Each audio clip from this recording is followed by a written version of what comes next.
pas catégoriquement contre l'amour. Je préfère être heureux et solitaire que malheureux et dangereux à deux. C'est ça ton but dans la vie, collectionner les filles? Je pense qu'il faudrait qu'on arrête de se voir. C'est vrai, on baise nettement moins, mais la volonté de se retrouver est réelle. Si on se mariait en attendant. C'est toi qui dis toujours que je suis trop plate? J'ai jamais dit comme ça. Prévisible, raisonnable. C'est moi ça. Le quotidien, les enfants, ça freine un peu les élans. Je m'en sortirai jamais, ça sert à rien. Amélie, je suis là puis je vais t'aider. Mon ami aimerait se louer un coffret de sûreté. Tout le monde s'en vient ici, j'ai pas les autres! OK, pression! Parce que t'es en vie, tout est possible. On va s'en sortir. Je te le promets. Mylène Saint-Sauveur, bonsoir. Bonsoir. Comment ça va? Bien toi-même. Ça va très bien. Merci d'avoir accepté l'invitation au Big Pat Show. C'est un grand plaisir. Je suis content. Mais merci à toi pour l'invitation. Je veux qu'on commence. Je veux commencer par te féliciter pour ton rôle dans la série Hubert et Fanny. Ben, merci beaucoup, mon Dieu. C'est bien gentil. J'adore ça. C'est super bon. C'est vrai que ça fait tomber le Québec en amour. Moi, c'est souvent les commentaires que je reçois là, présentement des internautes. Les gens ont rapidement eu un coup de foudre pour cette série-là. Puis je pense que ça réchauffe les foyers du Québec. C'est vrai. Puis ceux qui auraient hésité puis qui ne l'auraient pas regardé encore, tu peux-tu faire un petit résumé? Oui, certainement. Ben, en fait, c'est l'histoire de Hubert qui est un grand célibataire endurci, qui est coureur de jupons. Il a une business de tatou à lui. C'est un gars qui est très solitaire, qui a pour seul ami et seul amour son chien. Vient de parents complètement, disons, en chicane, divorcés. Donc, pour lui, l'amour, c'est pas nécessairement quelque chose de facile. Et on a de l'autre côté Fanny, qui, elle, c'est une jeune travailleuse sociale qui travaille avec les femmes qui en arrachent dans la vie, qui a donc beaucoup, beaucoup d'empathie. Qui est en couple avec son chum depuis au moins 7 ans. Ils désirent avoir un enfant ensemble. Elle a donc une super belle vie, équilibrée, avec une famille qu'elle aime beaucoup, de qui elle est très proche, sa grande sœur, son demi-frère, son père qui s'est, lui, remis en couple avec une femme depuis plusieurs années.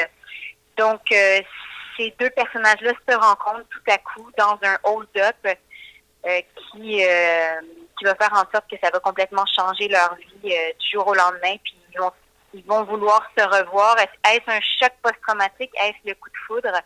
Ben, c'est pour ça qu'il faut regarder la série pour le savoir. C'est ce qui est le fun, c'est que c'est une thématique qu'on n'aborde pas tant de la manière que c'est fait. Fait que c'est le fun. Ben, je pense que c'est un genre un peu nouveau.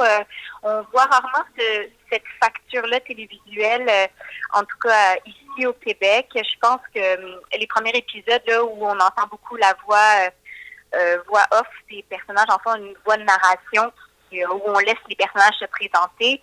C'est vrai qu'on a rarement vu ça. Pour certains, ça peut être agaçant. Pour d'autres, ça peut être au contraire très enivrant parce que là, tout à coup, on rentre dans une histoire qui nous est racontée. Mais cela dit, plus les émissions avancent, moins il y a ce genre de narration-là, puisqu'on connaît déjà les personnages, puis là, on est déjà rentré dans une espèce de routine avec eux, dans leur quotidien. Fait qu'on n'a plus nécessairement besoin de cet aspect-là. Mais oui, je t'avouerais que c'est quelque chose qui est différent. Ça fait du bien, je pense, d'avoir une série où, oui, il y a des drames, bien sûr, mais je pense qu'il y a beaucoup, beaucoup d'amour puis de bonheur qui émane de cette série-là. C'est vrai. Pour toi, peux-tu me raconter comment que s'est passé le processus pour Hubert et Fanny? Comment que ça a commencé? Ça a commencé en février dernier. On nous appelle toujours là par audition. Donc, moi, je reçois les textes à la maison. Et puis, je pense même pour ce personnage-là, j'ai auditionné 5 fois. Ah oui? Pour la 4e audition, on avait dit même que c'était pas moi qui l'avais. On l'avait distribué le rôle à quelqu'un d'autre. Finalement, concours de circonstances, les horaires ne fonctionnant plus, ils repartent en casting, ils décident de me revoir. Mais au départ, moi, j'étais vraiment trop jeune pour le personnage de Fanny. Ils cherchaient une Fanny un peu plus vieille. Richard Blemmer, qui est l'auteur, avait écrit le rôle de Fanny pour une femme d'environ 32 ans à peu près. Puis moi, en ayant 27 ans dans la vie, j'avais beau essayer de me rendre plus vieille à la caméra, j'ai eu une baby face que ça marchait pas. Puis finalement, la chimie a tellement bien bien opéré à la caméra avec Thomas Baudouin qu'ils ont décidé d'écrire un personnage un peu plus jeune pour le personnage de Fanny. Puis je pense que ça fonctionne très bien. Du moment que les gens acceptent la proposition de ce qui est présenté à l'écran, je pense que ça fonctionne par la suite. Et voilà. On rappelle que c'est un projet réalisé par Marie-Lou Wolfe. Oui, c'est vraiment co-réalisé aussi avec Richard Blemmer pour les épisodes 7, 8, 9. Mais oui, en grosse partie, tout ce que vous voyez là présentement, c'est le travail de Marie-Lou Wolfe qui, je pense, fait ça de main de maître. C'est une bonne capitaine de bateau.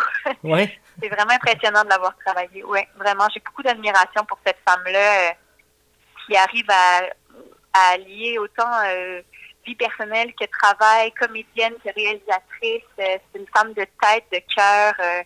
Elle est toujours souriante sur les plateaux. C'est vraiment un beau soleil. C'est le fun de travailler avec elle, dans le fond. Ah, tout à fait. Je pense qu'elle s'adapte rapidement à la façon de travailler des acteurs qu'elle a devant elle.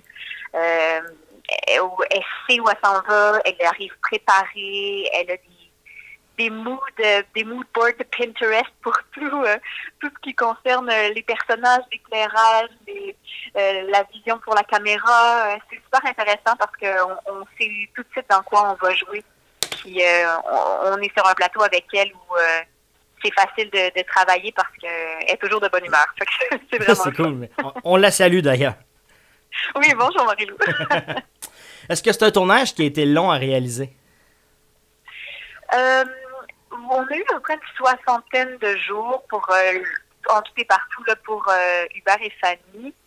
Je vous avouerai que c'est sûr que c'est bien, c'est vraiment très bien d'avoir autant de jours, mais parfois on en prendrait plus. Je pense que le rythme effréné sur les plateaux, là, on le connaît au Québec, c'est tellement pas évident. Si on pense qu'un film, par exemple, je sais pas moi, un film d'1 heure et demie, 2 heures, va se tourner en 30 jours. Nous, on tourne 12 fois 1 heure en 60 jours.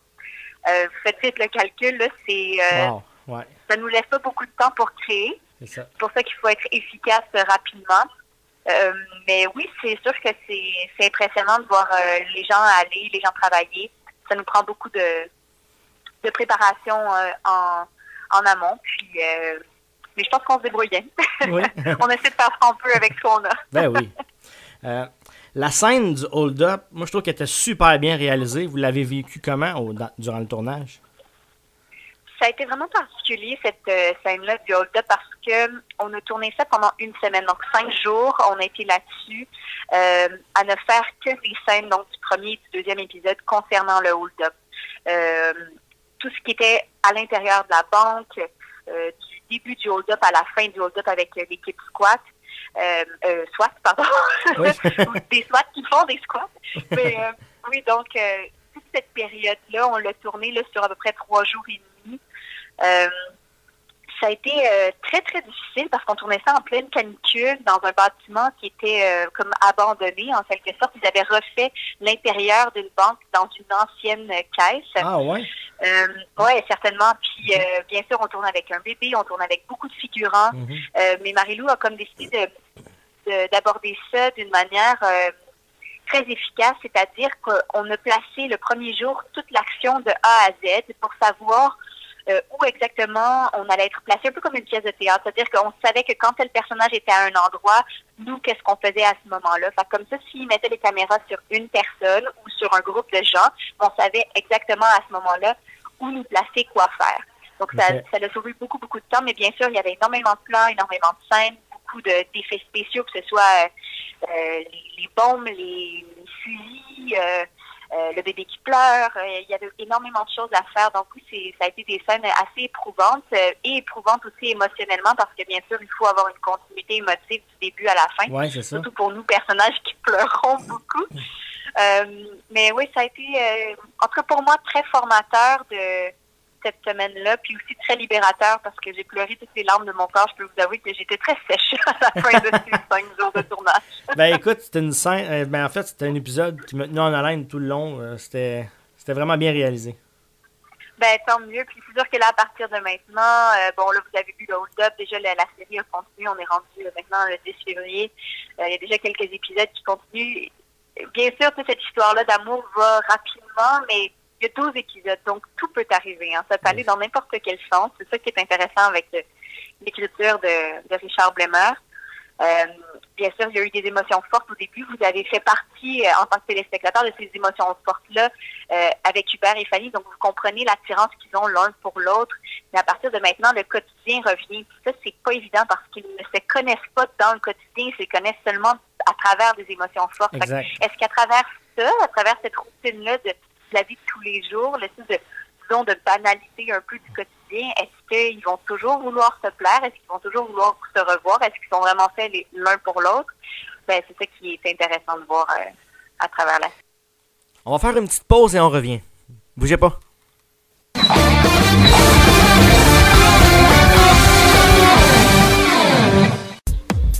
Et vous êtes toujours avec le Big Bat Show. Oh que oui, hey, vous revient direct après la pause.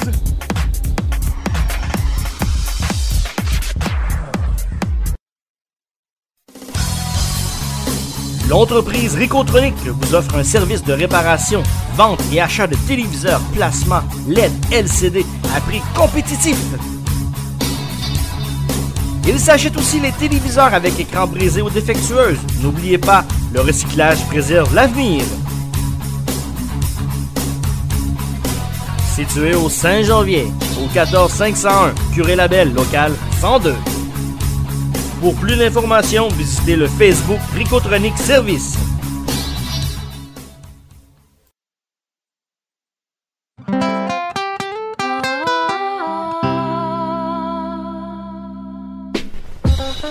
Fan de nostalgie des années 80, bref, fan de rétro, j'ai exactement ce qu'il te faut. Viens faire un tour à la boutique Retour vers le rétro. Articles de collection, décoration, articles rares. Oui, ça vaut le déplacement. Boutique Retour vers le rétro, 48 Saint-Henri, Trois-Rivières. Suivez-nous aussi sur Facebook. À bientôt.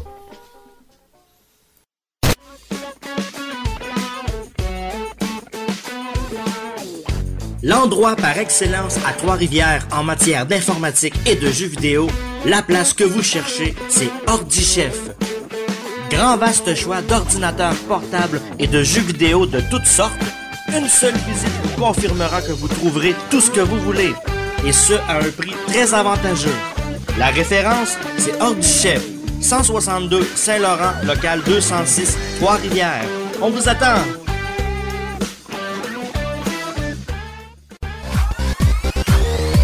Une radio web de qualité et avec une puissance musicale. Des performances DJ à couper le souffle. Des animateurs toujours prêts à te divertir.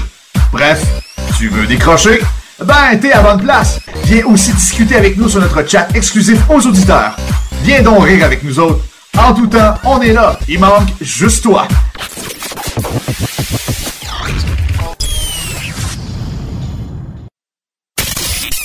Vous êtes à l'écoute du Big Bat Show.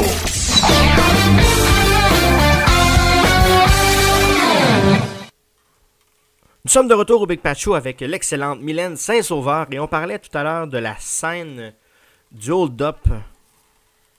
Cette scène-là du hold-up, exemple que ça t'arriverait à toi dans la vraie vie, dans une situation comme ça, t'aurais-tu eu une similaire réaction avec Fanny?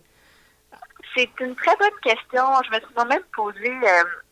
Je me la suis moi-même posée. Parce que tu sais, c'était bien. Quand j'ai vu le temps de tourner, parce que on sait jamais à quel point dans la vie on va réagir quand arrive des moments traumatisants. Puis on a beau essayer de les imaginer avant, peut-être même que rendu à l'événement traumatisant, on ne réagira pas du tout comme on se l'était imaginé, parce qu'avec l'adrénaline, parfois, on peut soit figer, on peut soit pleurer toutes les larmes de notre corps, ou on peut soit essayer de jouer au sauveur et être super fort. Donc, je sais pas qu'est-ce que j'aurais fait dans cette situation-là. Bien sûr, je pense que je suis quelqu'un de très docile dans la vie. Je suis pas le genre à être à vouloir sauver tout le monde nécessairement, ou à... je pense que j'aurais été très sécuritaire. J'aurais écouté ce qu'on m'aurait dit, puis j'aurais essayé de pas faire de bruit, puis de pas attirer l'attention pour essayer d'épargner ma peau, je pense. Puis justement, vu que tu as passé plusieurs heures sur le plateau, as-tu des anecdotes de plateau que tu pourrais nous raconter? Ou une bonne anecdote? Ah, ben certainement.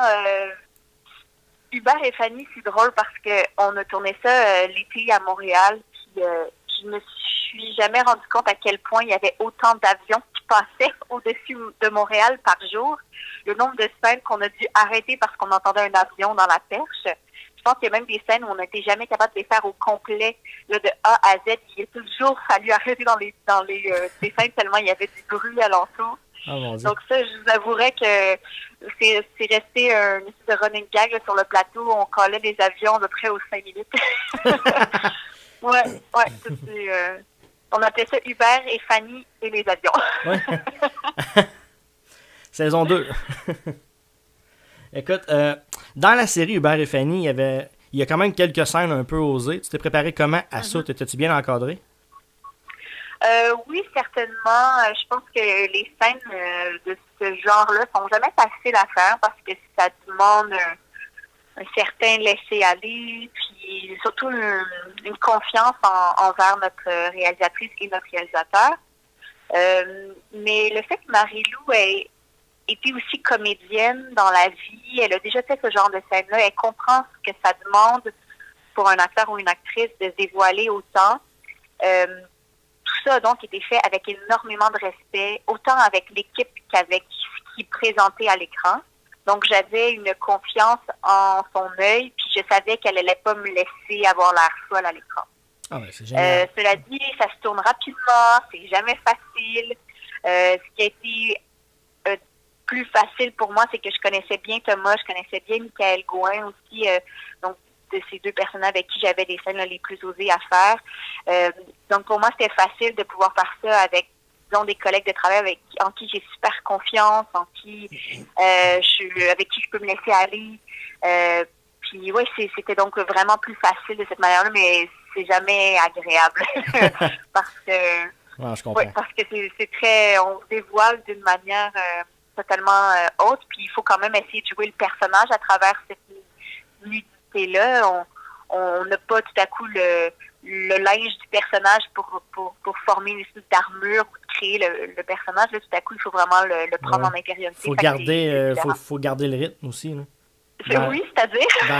Dans des scènes, faut que tu gardes le rythme, faut que tu te concentres à faire ta scène et jouer tes textes, puis avoir l'expression. Oh, oui. Dans ce sens-là. C'est sûr que la concentration, c'est facile de pouffer de rire. En fait, c'est de plus en plus des scènes qui nous font rire, qui nous rendent mal à l'aise. Faut noter que tu joues aux côtés justement de l'excellent Thomas Beaudoin, interprète d'Hubert. Oui. Il est comment, lui, comme acteur? Thomas, c'est un acteur ultra généreux, avec qui je m'entends vraiment bien. Nous, on se connaît déjà depuis plusieurs années. On a déjà joué ensemble, même dans une série web où il faisait mon frère, où on s'entretuait. C'est drôle, c'est cool de devoir changer la dynamique fraternelle à une dynamique charnelle. Oui. Mais oui, je pense que c'est un acteur qui veut énormément, qui aide les autres, qui est très généreux de sa personne. Il s'assure que les gens soient contents alentour de lui. Il est toujours de bonne humeur.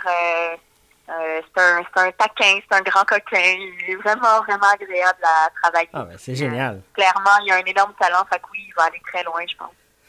Tu joues dans beaucoup de scènes, il y avait sûrement beaucoup de textes. C'est quoi ton petit truc pour bien retenir tout ça? Oh, je pense que c'est à force d'en faire, plus on en fait, plus le muscle du cerveau se travaille. C'est sûr que ça a été une adaptation différente parce que tout à coup, en étant lead sur une série, bien sûr, tu as beaucoup plus de scènes, donc beaucoup plus de textes. Je venais quand même de passer par le théâtre, donc automatiquement, ça m'a permis de pratiquer mon cerveau dans la mesure où j'étais capable d'apprendre une grosse partie de texte. Ben oui. Mais en télé, ce qui est facile, c'est qu'on apprend pour la journée, pour le lendemain, puis après ça, on peut flusher ça de notre cerveau.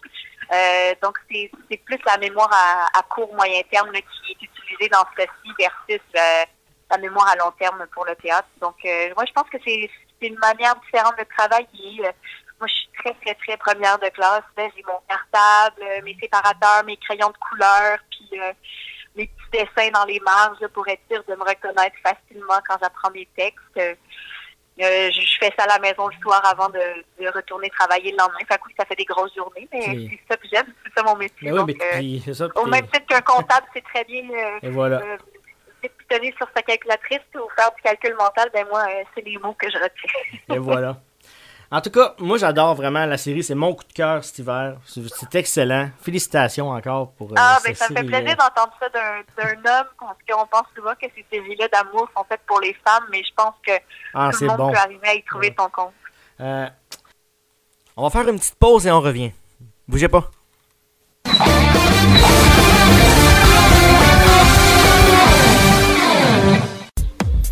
Et vous êtes toujours avec le Big Bat Show. Oh que oui, hey, vous revenez direct après la pause.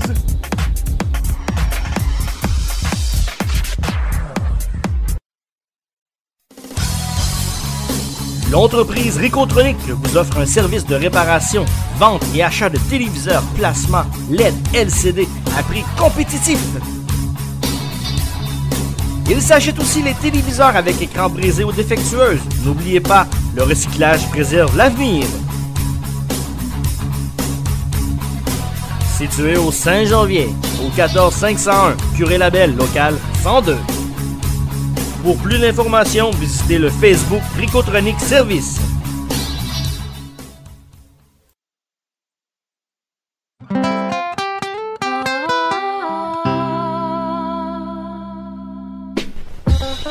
Fan de nostalgie des années 80, bref, fan de rétro, j'ai exactement ce qu'il te faut. Viens faire un tour à la boutique Retour vers le rétro. Articles de collection, décoration, articles rares. Oui, ça vaut le déplacement.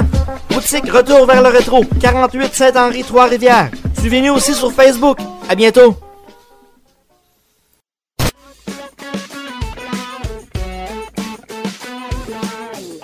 L'endroit par excellence à Trois-Rivières en matière d'informatique et de jeux vidéo, la place que vous cherchez, c'est OrdiChef. Grand vaste choix d'ordinateurs portables et de jeux vidéo de toutes sortes. Une seule visite vous confirmera que vous trouverez tout ce que vous voulez, et ce à un prix très avantageux. La référence, c'est OrdiChef, 162 Saint-Laurent, local 206, Trois-Rivières. On vous attend!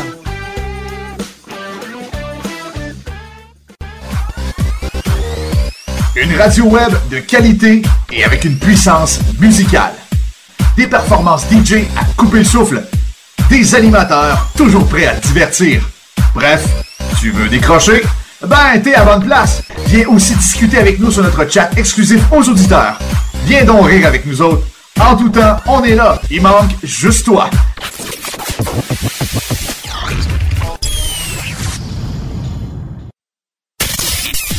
Vous êtes à l'écoute du Big Bat Show. Deuxième partie de l'entrevue, moi je veux en savoir un petit peu plus sur toi côté musique, parce qu'au Big Bat Show, on écoute beaucoup de musique. Est-ce que ça te va? OK. Ah, ben oui, certainement. Juste avant, je veux quand même souligner d'autres apparitions que tu fais à la télévision. Donc moi, j'ai adoré personnellement. Présentement, il y a l'heure bleue. Oui. C'est ton qui petit joue en même rôle. temps Hubert et Fanny, d'ailleurs, à 21h les mardis soirs. Oui, c'est ça. Mais on peut l'enregistrer, l'heure bleue, là. C'est pas... On écoute un, puis l'autre après. C'est ça. Puis écoute, ton petit rôle, là, il est super cool là-dedans. Là. Ah, tant mieux, merci. Sinon, il y a eu Survie. Oui, certainement. C'est avec Marie Wolf, d'ailleurs. Oui, c'est ça. Avec, où est-ce qu'il y avait, on pouvait voir Pamela Anderson là-dedans. Pardon? Où on pouvait voir Pamela Anderson. Oui, avec Pamela Anderson, voilà. Oui. Tu l'as-tu rencontré? Tu as-tu parlé un petit peu? Je l'ai rencontrée de loin, mais non, on n'avait pas vraiment le droit de l'approcher. Son garde du corps restait à côté d'elle, puis entre les prises, elle retournait dans son trailer. Donc moi, j'ai pas vraiment eu la chance de converser avec elle. On a eu quelques scènes ensemble, mais on ne s'adressait même pas la parole. OK. Mais au moins, tu l'as vu. C'est un autre genre d'univers. Ben oui. Une autre que je suis déçu que ça soit terminé, j'aimais ça au bout, c'était Les Jeunes Loups. Oui, Les Jeunes Loups, effectivement, super belle gang là-dessus aussi, avec qui je m'entendais très bien. Un beau personnage que cette Mireille à lunettes. Oui, c'était vraiment une belle série. Il y en a plein d'autres. En tout cas, t'es gâté d'avoir des séries fortes comme ça. C'est hot, là. Ah, certainement. Je pense qu'avec les années, je suis vraiment chanceuse d'avoir pu partager mon temps dans autant de séries, de films qu'au théâtre. Vraiment, je suis très choyée. Puis parlant de films, juste un petit dernier comme ça. Un film gaga pour moi, j'ai trippé, on va se le dire, sur le rythme. Ah, ben oui, certainement. Je pense que c'est devenu un film culte pour certaines personnes, la danse c'est universel, donc ça nous permet de rentrer dans un beau monde. Puis, t'as-tu un beau souvenir de ce tournage-là? Ben certainement, je pense que Sur le rythme va toujours rester une belle aventure.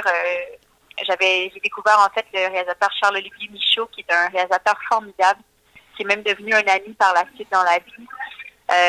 J'ai même rencontré ma meilleure amie là-dessus, Alexia Gour, qui fait ma meilleure amie dans le film. Depuis, on s'est jamais quitté. C'est assez drôle. Fait que oui, c'est des super belles mémoires de ce film-là, parce que ça m'a permis de comprendre c'est quoi être un lead sur un film, le travail que ça implique, la transformation aussi physique, de devoir danser autant, de devoir apprendre des chorégraphies. C'était vraiment intéressant.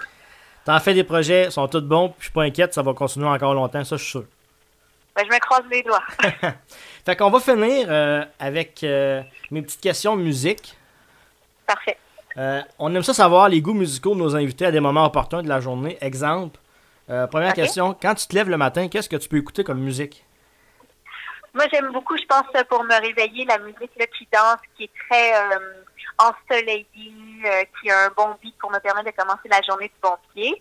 Ces derniers temps, j'écoute Empire of the Sun, qui est un groupe que j'aime vraiment beaucoup, un groupe australien ou Nouvelle-Zélande, je pense. Okay. Sinon, dernièrement, j'ai découvert un groupe de rap, un groupe collectif qui s'appelle Brockhampton. C'est plein de rappeurs mis ensemble qui ont une musique très différente, hip-hop, un peu côté aussi, je dirais, je veux pas dire techno, mais un peu EDM. C'est super intéressant comme collectif. Ah, c'est cool. Quand t'es fâché... Quand je suis fâchée.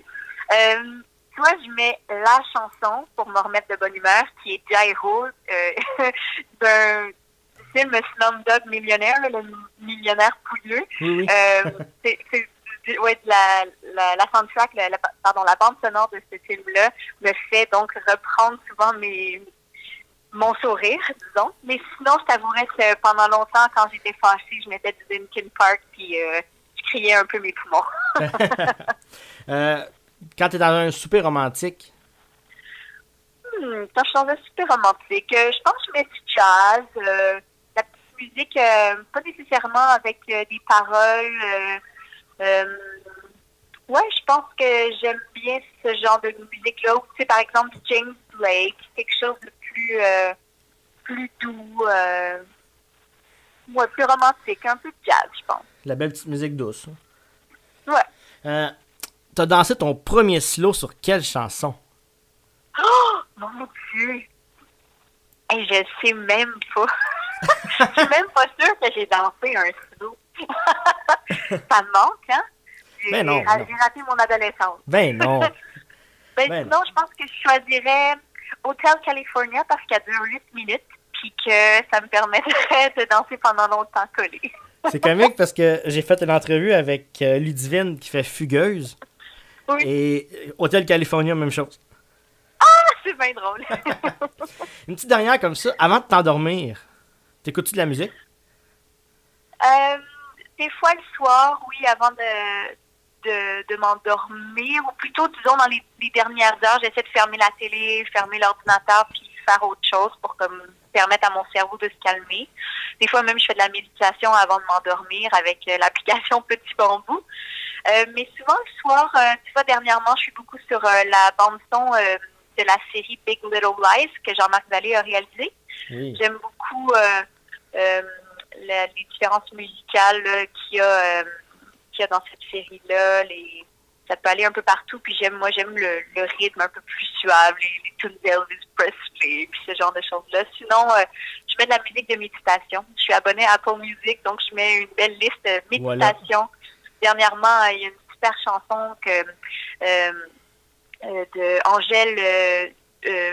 Angèle la violoniste avec La Pietà qui est une chanson magnifique sur laquelle je tripe que je pourrais mettre en boucle. Puis, c'est plutôt de la musique calme que je mets le soir. La belle musique. Puis on va terminer avec ta chanson du moment. Ma chanson du moment. très bonne question. Qu'est-ce que t'écoutes en ce moment, mettons, ta toune, là? Ma toune. Tu sais, quand tu te dis, ça, c'est ma toune! Oh, ben là, c'est ce que ce sera plus à jour, c'est le 10 février. Ben, j'allais dire que dernièrement, c'est sûr que j'ai écouté The Cranberries parce que là, bon, on vient de savoir le décès de Dolores, mais une de tes tunes préférées, en fait, là. Une de mes tunes préférées. Ben, tiens, Jai-Ho, ça va être celle-là, ma tune, celle en indien, là. Mylène, merci infiniment de m'avoir accordé cette belle entrevue au Big Pat Show. T'es vraiment, mais vraiment super fine, je suis content. Ben, ça me fait plaisir, merci à toi pour l'invitation. Puis, on peut te voir les mardis sur ici Radio-Canada Télé à 21h sur la magnifique série Hubert et Fanny. C'est du bonbon. Oui. Puis en même temps, il y a l'heure bleue aussi qu'on peut te voir sur oui, TVA. certainement. Puis ben, on est aussi beaucoup sur les réseaux sociaux. Là. Moi, je suis sur Instagram puis Facebook. Puis on regarde aussi beaucoup la page d'Hubert et Fanny sur Facebook. Donc, si jamais vous voulez nous écrire, ben, ça va nous faire plaisir de pouvoir communiquer avec vous. Et voilà. Bravo encore. Bon succès dans tes prochains projets. Je suis content. Mais merci à vous aussi. Merci beaucoup. Bye bye. Au revoir.